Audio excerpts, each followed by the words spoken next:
اعوذ باللہ من الشیطان الرجیم بسم اللہ الرحمن الرحیم عن الامام المنتظر المہدی علیہ السلام اما الحوادث الواقعہ فرجعوا فیہا الی روات احادیثنا فانہم حجتی علیکم وانا حجت اللہ۔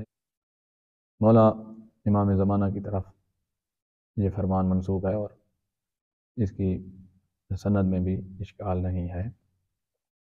مولا فرماتے ہیں وہ واقعات یا وہ پیش آنے والے مسائل جن کا تمہارے پاس علم نہیں ہے، ان میں رجوع کرنا ہمارے حدیثوں کے راویوں کی طرف، ہمارے حدیثوں کے راویوں کی طرف، بندوں کی طرف رجوع کرنے کا کہہ رہے ہیں۔ عوام کو مولا حدیثوں کی طرف نہیں بھیج رہے ہیں، حدیثوں کے راویوں کی طرف بھیج رہے ہیں۔ وہ ہماری طرف سے تم پر حجت ہے، وہ انسان ہماری طرف سے تم پر حجت ہیں جس طرح ہم اللہ کی طرف سے ان پر حجت ہیں۔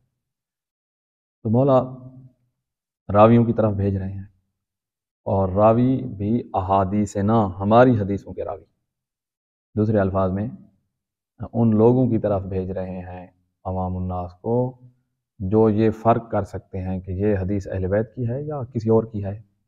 احادیثنا، ہماری حدیثوں کے راوی، تو جو یہ فرق کر سکتا ہے وہ پہنچ جاتا ہے رتبہ اجتہاد پر۔ تو اس فرمان سے مولا ہمیں اپنی حدیثوں کے راویوں کی طرف بھیجنا چاہتے ہیں، ان کی اتباع، ان کے بتائے ہوئے شریعت کے حکم کے مطابق چلنا، اس کی طرف بھیج رہے ہیں، اور یہی تقلید ہے۔ اور ہر بندہ تقلید کرتا ہے اپنے آپ کو۔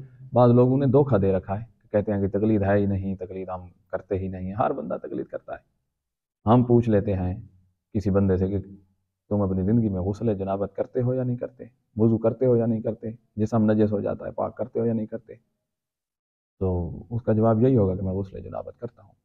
اب اس سے پوچھیں گے کہ بھئی تم یہ جو غسل کرتے ہو اس کا طریقہ کہاں سے لیا ہے، کس نے سکھایا ہے تمہیں؟ تو یہی جواب دے گا کہ یا والد نے، یا پیش نماز نے، یا کسی دوست نے یہ طریقہ مجھے سکھایا ہے۔ تو اب آگے سوال ہم بڑھائیں گے کہ ان کو کس نے سکھایا ہے؟ تو وہ جو پیش نماز ہے وہ مدرسے سے سیکھا ہے۔ تو مدرسے میں کیا، کہاں سے آیا ہے یہ علم؟ تو کہا جی مدرسے میں مجتہد کی توضیح المسائل پڑھائی جاتی ہے۔ تو آپ والد کے ذریعے سے پیش نماز سے مدرسہ، مدرسے سے توضیح المسائل، مجتہد تک تو پہنچ گئے ہیں۔ تو یا بندہ کہے کہ میں نے کبھی نہ وضو کرنا ہے نہ کیا ہے، نہ کبھی غسل کیا ہے نہ کرنا ہے، نہ کبھی نماز پڑھی ہے نہ پڑھنی ہے، جو مکمل بے عمل شخص ہے وہ کہہ سکتا ہے کہ میں تقلید نہیں کرتا۔ جو کچھ نہ کوئی شریعت کے مطابق عمل کرتا ہے وہ کسی نہ کسی طریقے سے تقلید کر رہا ہے۔ تو اپنے آپ کو دھوکہ دے رکھا ہے اس بندے نے جو کہتا ہے میں تقلید نہیں کرتا۔ تو تقلید ہر بندہ کر رہا ہے، اور یہی مولا امام زمانہ چاہتے ہیں، اور ہمیں پردہ غیبت میں تشریف لے گئے ہیں تو ہمیں مولا بے وارث نہیں چھوڑ گئے ہیں۔ فرمایا یہ جو ہمارے حدیثوں کے راوی ہیں یہ ہماری طرف سے تم پر حجت ہے، بہت بڑی بات ہے، اور یہ بہت بڑا اعزاز ہے مولا کی طرف سے حدیثوں کے راویوں کی طرف۔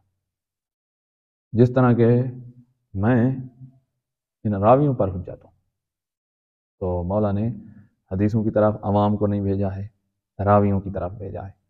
اور راوی کس چیز کے؟ احادیث ہے نا، ہماری حدیثوں کے راوی۔ تو اہل بیت کی حدیثوں کا راوی اسے کہیں گے جو یہ فرق کر سکتا ہے کہ یہ حدیث اہل بیت کی ہے اور یہ جھوٹ ہے، یہ اہل بیت کی ہے یہ جھوٹ ہے۔ جو یہ کر سکتا ہے وہ اس روایت میں شامل ہے، مولا اس کی طرف بھیج رہے ہیں، اور جو یہ نہیں کر سکتا اس کی طرف مولا نہیں بھیج رہے ہیں۔ اب جو یہ فرق کر سکتے ہیں، یہ اہل بیت کی حدیث ہے یہ نہیں ہے، یہ فرق کر سکتے ہیں اور ان حدیثوں کو سمجھا سکتے ہیں، اگر ان کو سمجھ نہیں آتی تو مولا نے ان کی طرف کیوں بھیجا ہے؟ تو وہ خود سمجھنے والے ہیں اور ہمیں بھی سمجھا سکتے ہیں۔